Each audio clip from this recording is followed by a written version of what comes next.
أعوذ بالله من الشيطان الرجيم. بسم الله الرحمن الرحيم.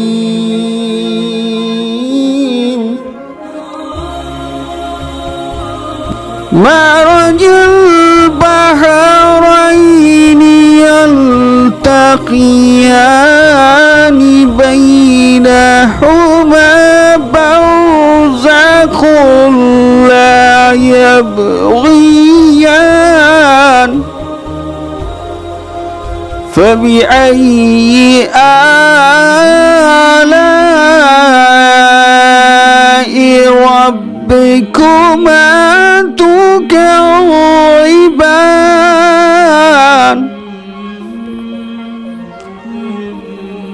يخرج منهما اللؤلؤ والمرجان.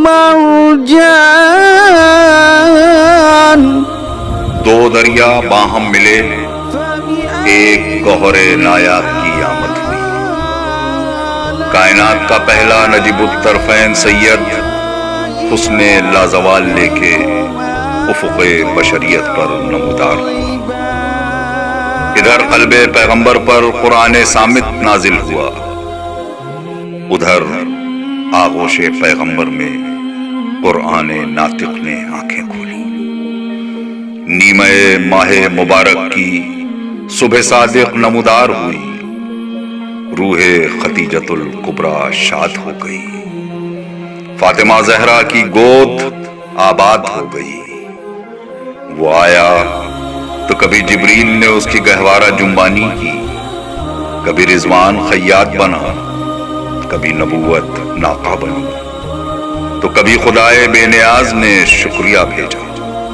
جواب تانع ابتر نسل امامت کا مصرع اول صفحہ کائنات پر رقم ہو گیا. بطول آپ کو فرزند مبارک ہو. ناظرین السلام علیکم. صراط مستقیم کی ایک نئی نشست میں امام حسن علیہ السلام کی زندگی پر گفتگو کرنے کے لیے آج پھر ہمارے ساتھ موجود ہیں حجت الاسلام والمسلمین مولانا سید صبیح الحسین رضوی صاحب. قبل اس کے کہ میں آپ سے گفتگو کا آغاز کروں، ملاحظہ فرمائیں کہ صبح صادق، نیمہ رمضان اور آغوش بطول.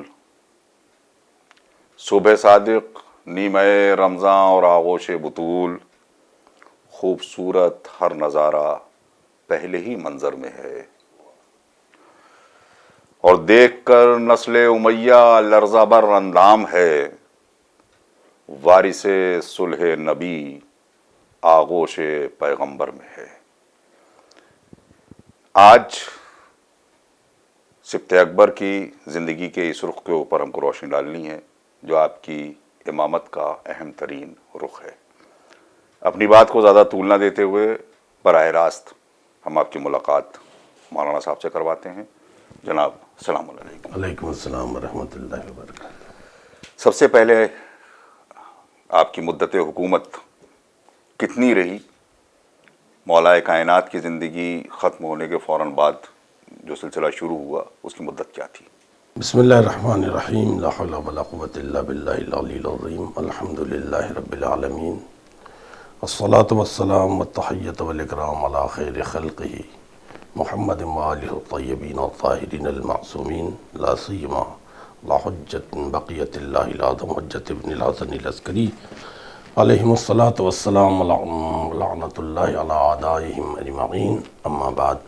اللہم صلی علی محمد وآل محمد. امام حسن مجتبیٰ علیہ السلام کی کل عمر مبارک 48 سال ہے، جس میں سے 7 برس نانا کے ساتھ ہیں، بقیہ آپ والد، اور والد کے بعد آپ کو جو حکومت ملی فوراً آپ کی بیعت ہوئی. آپ کی مدت حکومت 6 مہینے سے زیادہ نہیں لکھی گئی ہے. آپ کی ایک سب سے بڑی مظلومیت یہ بھی ہے کہ 6 برس سے زیادہ آپ کی مدت حکومت نہیں ہے، اور آپ کی امامت کل 10 برس ہے. جی.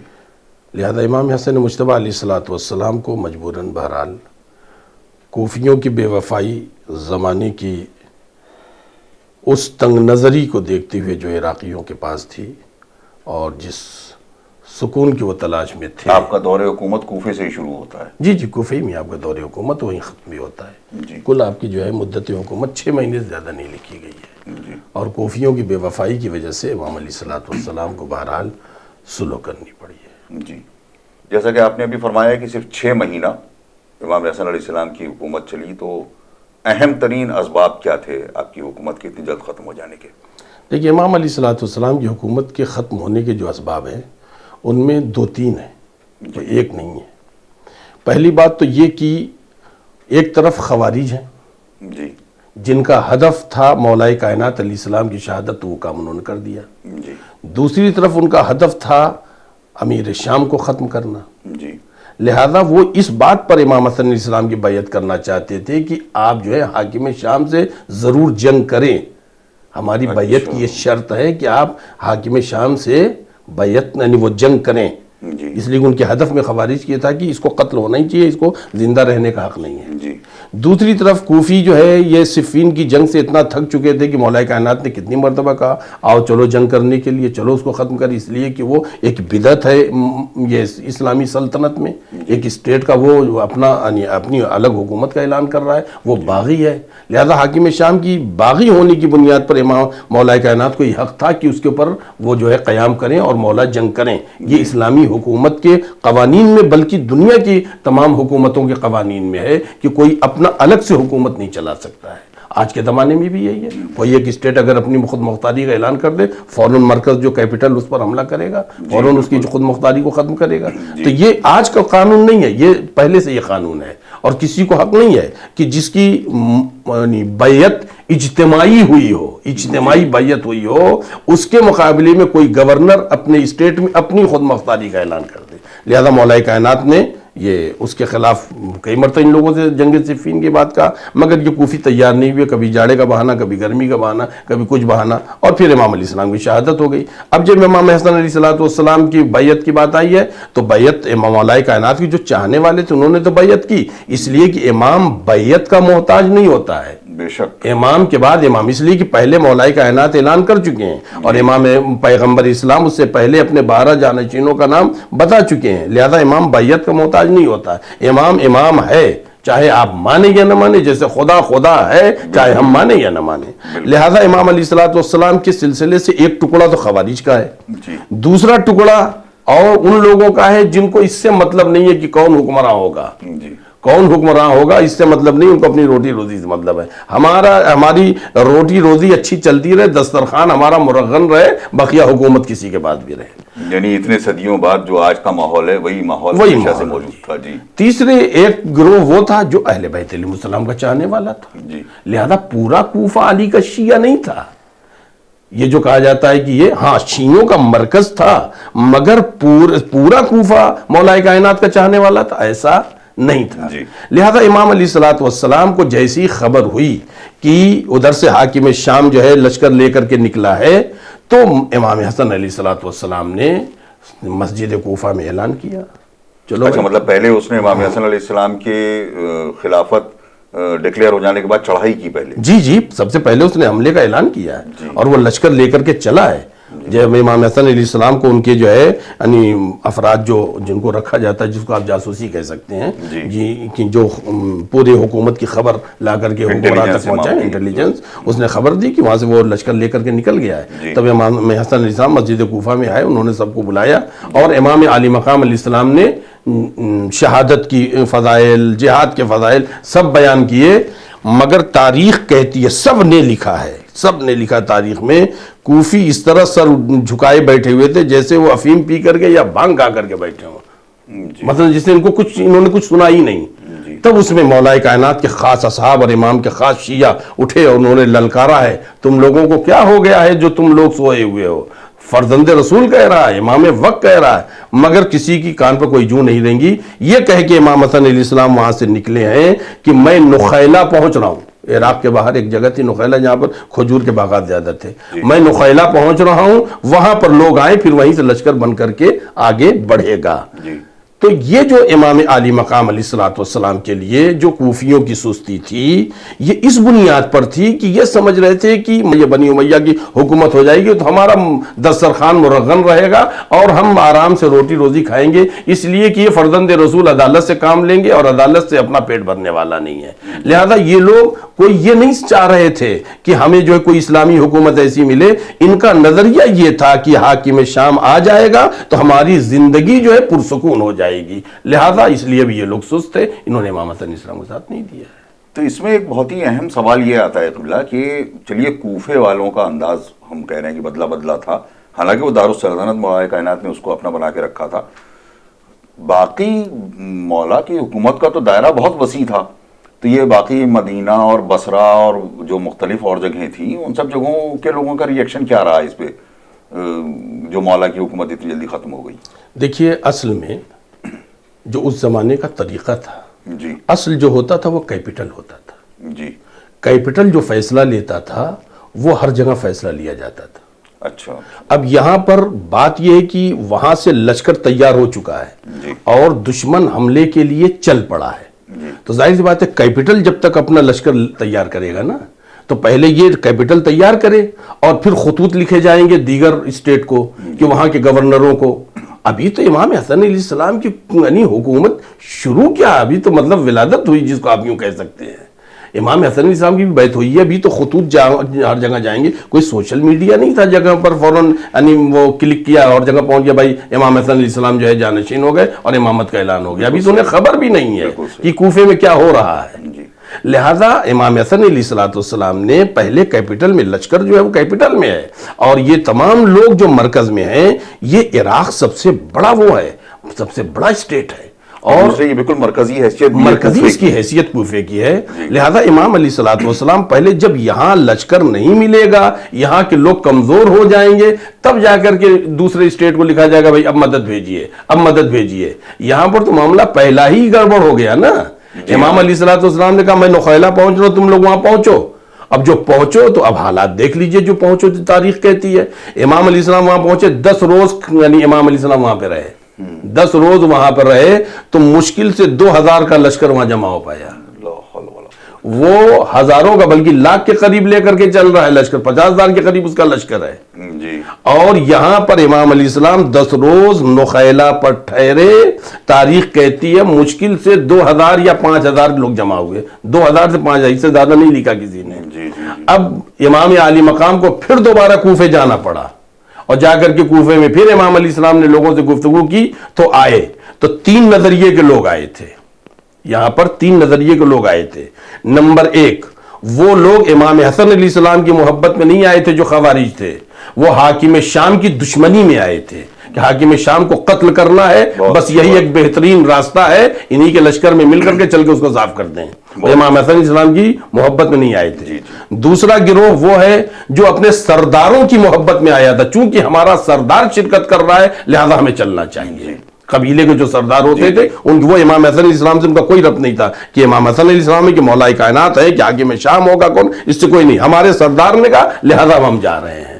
اب سردار کا معاملہ کیا ہے؟ سردار لوگوں کا معاملہ یہ ہے کہ اگر جو ہے ہم میدان جنگ میں چل رہے ہیں، معاملہ دیکھیں گے ٹھیک ہے، اگر لوٹ گھسوٹ ہوئی تو ٹھیک ٹھاک ہے، اگر نہیں ہوئی تو دھیرے سے معاویہ کے ہاتھ بک جائیں گے، ہم حاکم شام کے ہاتھ آہستہ سے بک جائیں گے، پیسہ لیں گے، مطلب ادھر سے فائدہ نہیں تو ادھر سے فائدہ ہو جائے گا، ورنہ مال غنیمت اگر ملا تو ٹھیک، نہیں تو ادھر سے فائدہ لے لیں گے۔ اب آئیے تیسرے نظریے والے لوگ بھی پہنچے تھے وہاں، تیسرے نظریہ ان لوگوں کا تھا جن کو اس سے کوئی سروکار نہیں کہ حکمراں کون ہوگا، ان کا سارا سروکار مال سے تھا، یعنی مال غنیمت لوٹنے سے، چونکہ ان کی ایک آمدنی کا ذریعہ عربوں کا پرانا یہ رہا ہے، جنگ کرو مال غنیمت لو، جنگ کرو لوٹو۔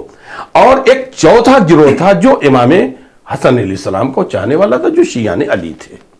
یہ 4 نظریے کے لوگ وہاں پر جمع ہیں اور 2000 سے 5000 کا کل لشکر ہے۔ امام حسن علیہ السلام کو پھر مدینے کوفے جانا پڑا، پھر وہاں گفتگو کرنی پڑی، تب جا کر کے ایک 10,000 کا لشکر تیار ہوا۔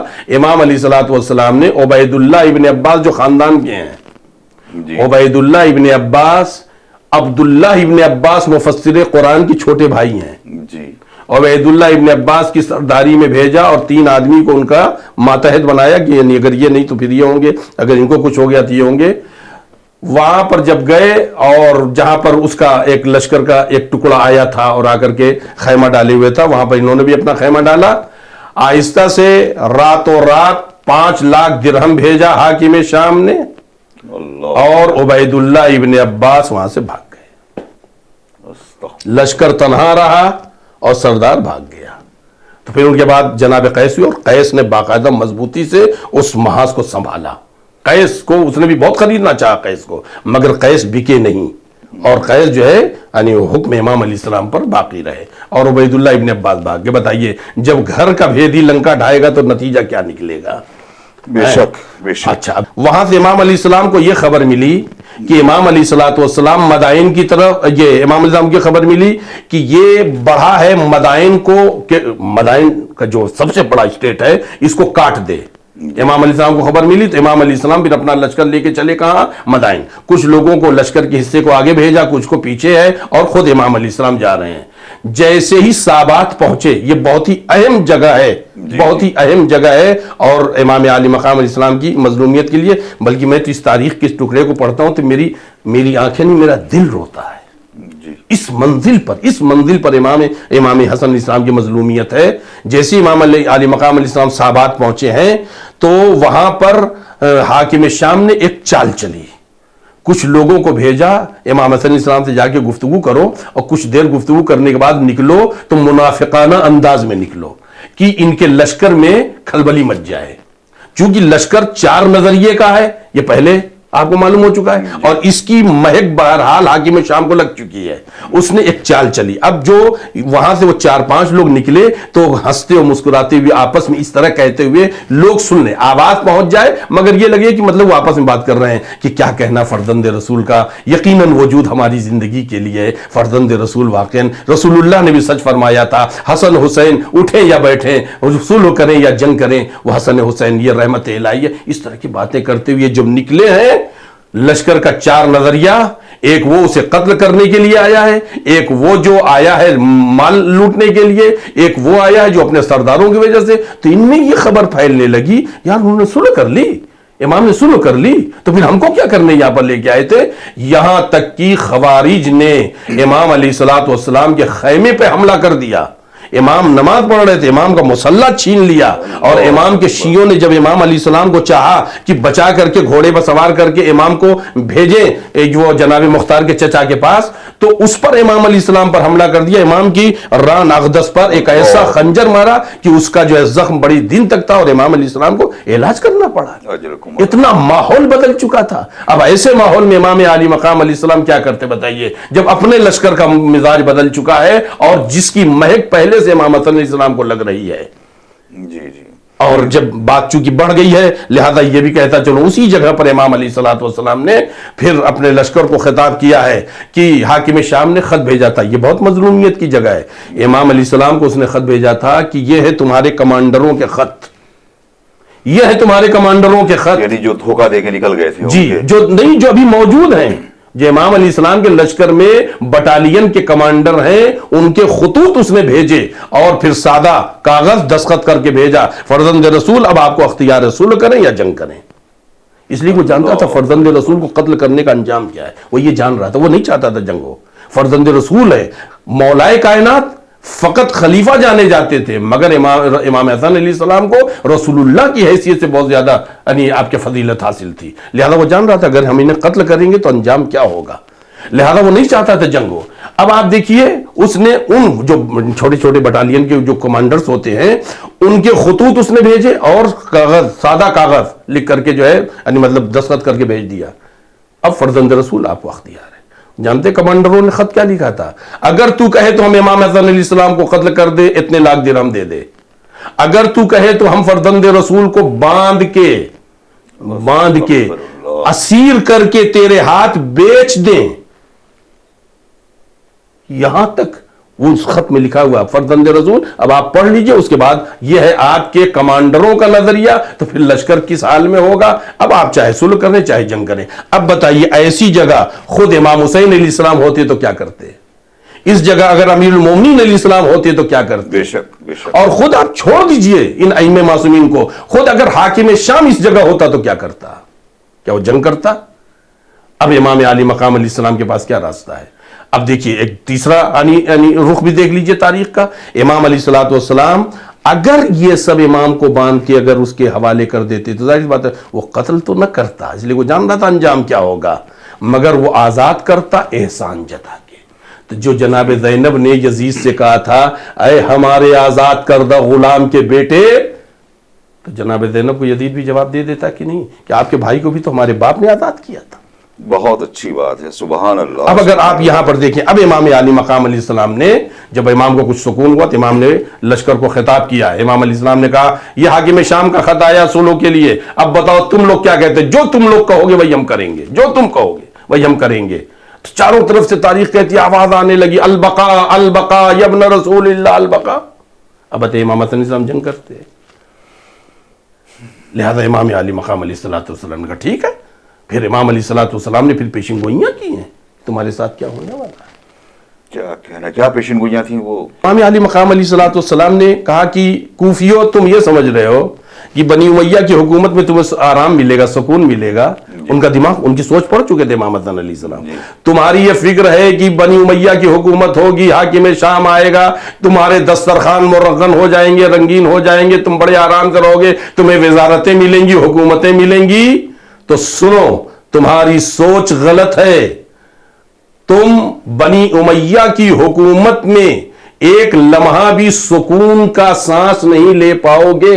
کیا کہنا ہے. اور امام علیہ السلام نے فرمایا، اور میری آنکھیں دیکھ رہی ہیں، امام کا یہ خطبہ ہے، میری آنکھیں دیکھ رہی ہیں تمہاری اولادیں بھوکی پیاسی بنی امیہ کے دروازے پر نوالے کی بھیک مانگ رہی ہیں. پوری پوری روٹی نہیں، ایک ایک نوالے کی بھیک مانگ رہی ہیں. ان کی روٹیاں بنی امیہ کھا رہے ہیں اور انہی کے دروازے پہ تمہاری اولادیں ایک ایک نوالے کی بھیک مانگتی ہوں گی. میں دیکھ رہا ہوں کہ بنی امیہ تمہاری اولادوں کو بھگا رہے ہیں اور وہ بھیک مانگ رہے ہیں. اللہ اکبر. اور ہوا بھائی، اور وہی ہوا. مطلب ان میں سے کسی کی کچھ سمجھ میں نہیں آیا. ان کی سمجھ میں کچھ نہیں آیا. یہ سمجھ رہے تھے کہ وہ امام حسن علیہ السلام ایسے ہی کہہ رہے ہیں. ان کی سمجھ میں کچھ نہیں آیا، مگر ان کو یہ محسوس کب ہوا؟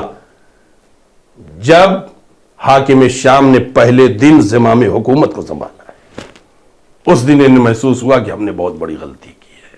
مگر اب تیر کمان سے نکل چکا تھا. جی جی. یہ صلح نامہ جو امام حسن علیہ السلام کا جو تیار ہوا تھا، وہ امام حسن علیہ السلام نے خود صلح نامہ لکھا تھا. جی جی.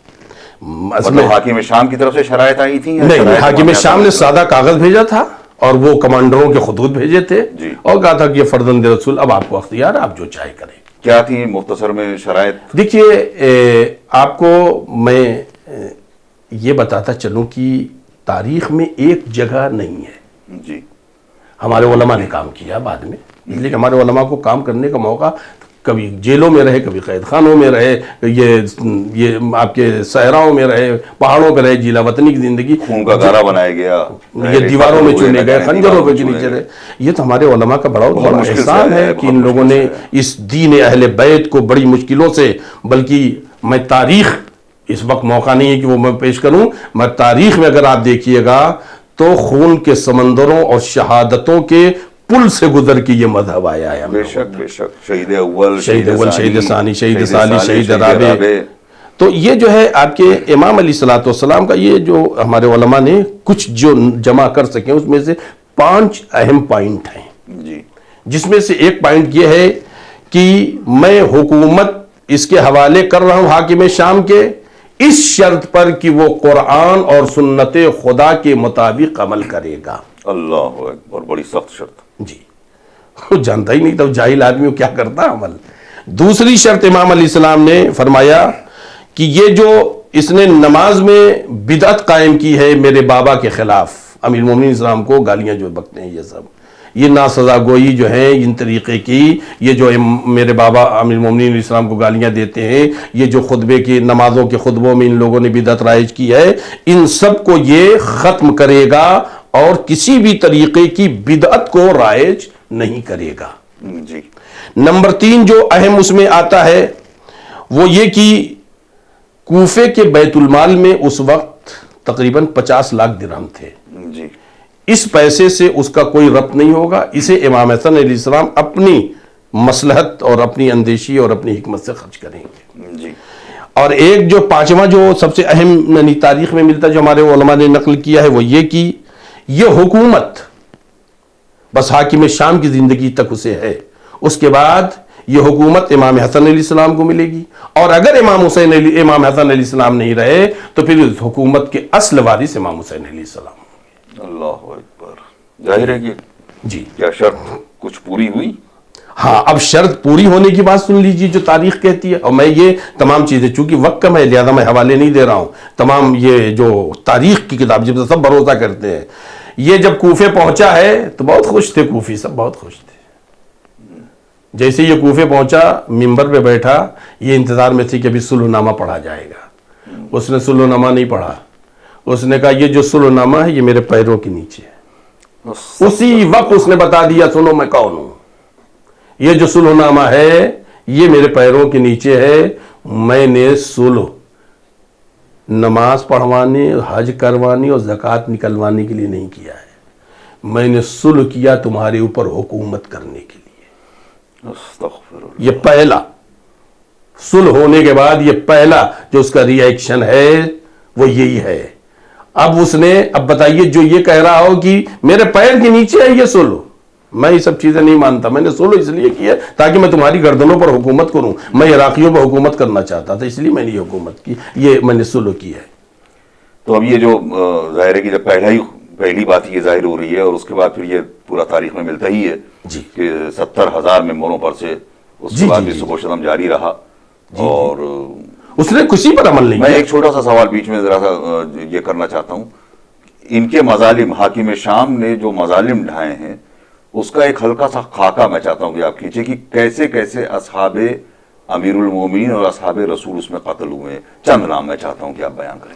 دیکھیے اس سے پہلے میں یہ بتاتا چلوں کہ جب اس نے یعنی یہاں پر وہ اعلان کر دیا کہ تمہاری جو صلح جو ہے یہ ہمارے پیروں کے نیچے آیا مقام نخیلہ پر، چونکہ لشکر کے جس کو کہتے ہیں آپ کے چھاؤنی وہی تھی. تو آیا، آنے کے بعد اس نے کوفیوں سے کہا سنو یہ خوارج سے تم لوگوں کو جنگ کرنا ہے، کیونکہ جانتا تھا خوارج میرے دشمن مجھے قتل کرنا ہے. ایک ایک سے تمہیں جنگ کرنا، اور جو جنگ پر نہیں جائے گا اس کو میری طرف سے امان نہیں ہے. امان نہ ہونے کا مطلب جانتے کیا ہے؟ یعنی تمہارے بیوی بچے گھر سے باہر کر دیے جائیں گے، گھر اجاڑ دیا جائے گا، جس کو کہتے ہیں کڑکی، ہمارے یہاں کی زبان میں جس کو کہتے ہیں پورے گھر کے سامان اٹھا کے پھینک دیا جائے گا. حکومت سامان لے لے گی، گھر اجاڑ دیا جائے گا، اور ان کو اختیار ہے تمہارے بیوی بچوں کو زندہ رکھے کہ نہ رکھے. امان نہیں ہے کا مطلب یہ ہے. جی. جو لوگ امام حسن علیہ السلام کی لطیف قرآنی لہجے اور سنت رسول کی آواز میں جہاد کرنے پر تیار نہیں تھے وہ مجبوراً ان کو گھر سے نکلنا پڑا تلوار لے کر کے اور خواری سے جنگ کرنی پڑی. یہ دوسرا اس کا وہ یہ سمجھ رہے تھے کہ ہمیں سکون مل جائے گا. اور پھر وہاں پر معاملہ یہ تھا کہ اس چیز کو آپ حضرات یعنی مطلب میں تاریخ کی یہ وہ سچائی ہے کہ اس حاکم شام نے کیا کیا. حاکم شام نے دوسرا کام یہ کیا کہ اس نے بصرہ اور کوفے، بصرے اور کوفے پر جو حکمراں بنایا زیاد ابن ابی، میں ترجمہ کر دوں تاکہ میرے نوجوان سمجھ جائیں. زیاد ابن ابی، وہ زیاد جس چونکہ اس کے باپ کا پتہ نہیں تھا اس لیے کہتے تھے اپنے باپ کا بیٹا، اور زیاد کو حکومت دی. اسی کا بیٹا تھا وہ ابن زیاد جس نے امام حسین السلام کو قتل کیا. کوفے اور بصرے بچوں کی یہ ایک زمانے میں مولا کائنات کی حکومت کے زمانے میں یہ مولا کائنات کے پاس رہتا تھا، آتا جاتا تھا. بلکہ کچھ دن اس نے کسی ایک علاقے پہ وہ بھی کی ہے، اس کے نام خط بھی ہے نہج البلاغہ میں. یہ ایک جگہ کی گورنری وغیرہ بھی یا وزارت دی امام علیہ السلام نے. تو یہ شیعوں کو جانتا تھا، ایک ایک شیعہ کو جانتا تھا. لہذا اس کو بصرے اور یہ کوفے کو حکومت دی اور یہ کہا کہ اگر یہ بھی پتہ لگ جائے، اگر پتہ لگ جائے کہ یہ گواہی دینے والا علی کا شیعہ ہے تو اس کی گواہی نہیں مانی جائے گی. یہ معلوم ہو جائے کہ علی کا یہ چاہنے والا اس کا گھر اجاڑ دیا جائے. اگر شک ہو جائے کہ علی کا چاہنے والا ہے تو کم سے کم اس کے پیر کاٹ دیے جائیں. کم سے کم سزا یہ کہ اس کے پیر کاٹ دیے جائے. اگر وہ علی کا چاہنے والا ہے، اگر معلوم ہو جائے شکم میں اگر بچے ہیں تو ان بچوں کو بھی نکال کے ذبح کر دیا جائے. اور اس نے کیا، یہاں تک کہ حجر ابن عدی جیسی عظیم ترین شخصیت کو اس نے جو ہے شہید کیا ہے. اور یہی نہیں بلکہ امام حسن مجتبی علیہ الصلوۃ والسلام نے جب حاکم شام سے اس صلح کے بعد ایسی گفتگو ہوئی ہے تو امام علیہ الصلوۃ والسلام نے کہا سن تو ان عراقیوں کے ساتھ کیا کرے گا اور تو حجر ابن عدی جیسے عبادت گزار کو قتل کرے گا. اس لیے کہ اس نے کہا تھا امام علیہ السلام مذاق اڑانا چاہتا. اس نے کہا تھا کہ فرزند رسول آپ کے جد تو بتا دیتے تھے کہ اس پیڑ پر کئی کلو کھجور ہے, تو کیا آپ کے پاس بھی یہ ہے فن؟ دیکھیے توہین کی یہ فن آپ کے پاس بھی ہے, اس لیے کہ آپ کے شیعہ کہتے ہیں, آپ شیعہ کہتے ہیں کہ امام عالم الغیب ہوتا ہے. تو امام علیہ الصلوۃ والسلام نے اس کی توہین کا جواب دیا ہے. امام علیہ السلام نے کہا کہ تو یہ کہتا ہے کہ میرے جد بتاتے تھے کتنا کلو ہے, تو میں جد کی سیرت پر عمل کرتے ہوئے یہ بھی بتا دوں گا کہ اس درخت میں کتنے دانے پھل ہیں. تو اس نے کہا کہ یہ کھجور ہے, سامنے بتائیے, یہ اس پر کھجور کے وہ لدی ہوئی ہے. امام علیہ السلام نے فرمایا 4004 کل 4004 دانے ہیں. اس نے اسی وقت توڑوایا اور گنوایا تو اتنے ہی نکلے جو امام علیہ السلام نے کہے. تو لہذا امام علی مقام علیہ الصلوۃ والسلام نے پہلی پیشن گوئی دی, تو حجر ابن عدی جیسی عظیم شخصیت کو ذبح کرے گا. اور بڑی بڑی عظیم شخصیتوں کو اس نے ذبح کیا ہے, اور جو زمانے میں بہت ہی عبادت گزار کہے جاتے تھے اور دنیا ان کی عبادت کا کلمہ پڑھا. محمد ابن ابی بکر, محمد جن کو مولا کائنات فرماتے تھے محمد یہ ابی بکر کے نطفے سے مگر میرا بیٹا ہے.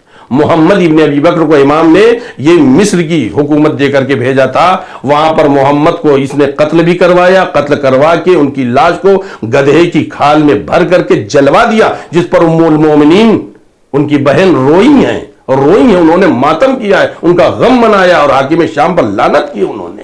کیا کہنا ہے, سبحان اللہ. آخری گوشہ یہ کہ امام حسن علیہ السلام نے جو ایک سوال بہت زیادہ ذہن میں آتا ہے, جو نوجوان بھی کرتے ہیں, کہ امام حسن علیہ السلام نے جب یہ تمام حالات پیدا ہو گئے تھے تو پھر اب چڑھائی کر ہی دیتے. جیسے امام حسین علیہ السلام 72 انصار کے ساتھ نکل گئے, انہیں معلوم تھا کہ نتیجہ کیا ہونے والا ہے, تو یہ آپ نے کیوں نہیں شہادت قبول کی؟ اصل میں امام حسن علیہ السلام کے پاس ویسے اصحاب نہیں تھے جیسے امام حسین علیہ السلام کے پاس تھے. امام حسن علیہ السلام کہہ رہے ہیں آؤ تو آ نہیں رہے, اور آ رہے ہیں تو لالچ میں آ رہے ہیں. امام حسین علیہ السلام کہہ رہے ہیں میں شمع بجھائے دے رہا ہوں, چلے جاؤ. سبحان اللہ, سبحان. تو سب نہ تنہا یہ کہ جا نہیں رہے, اپنی جگہ سے پہلو بھی نہیں بدلا ہے, پہلو بھی جو جس پہلو پہ بیٹھا تھا اسی پہلو پہ بیٹھا رہا. اور جب چراغ جلائے گا تو سب نے کہا فرزند رسول ہم آپ کو چھوڑ کے نہیں جائیں گے.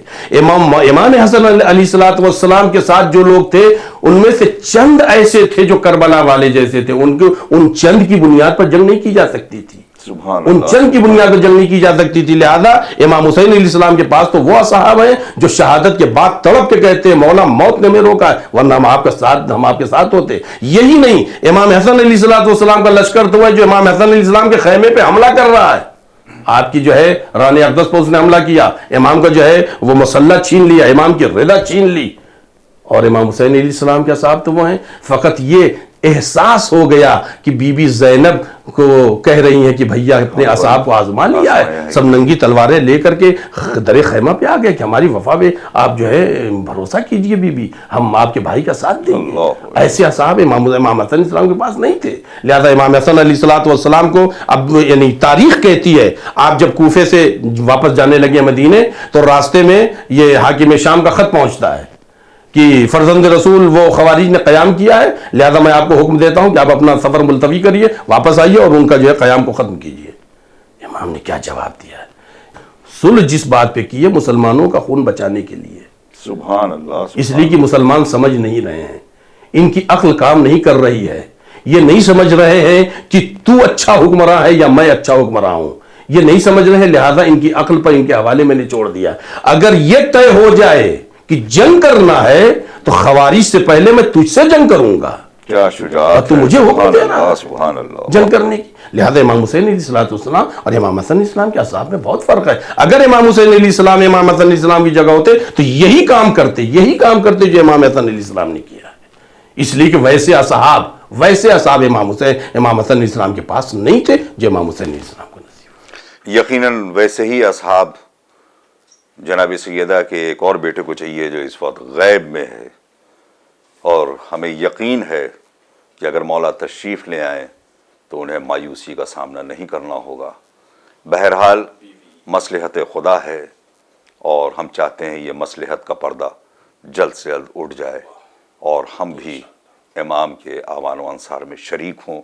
مولا ہم تیار ہیں آپ کی نصرت کے لیے، آپ کے ساتھ وہ دھوکہ نہیں ہوگا جو امیر المومنین کے ساتھ ہوا، جو امام حسن علیہ السلام کے ساتھ ہوا انشاءاللہ۔ ناظرین ہم یہیں آپ سے اجازت لیتے ہیں، بہت ساری باتیں رہ گئیں مگر زندگی رہی تو ہم امام کی زندگی کے ان فضائل اور ان مصیبتوں کا بھی ذکر کریں گے انشاءاللہ۔ خدا حافظ و ناصر، والسلام علیکم ورحمۃ اللہ وبرکاتہ۔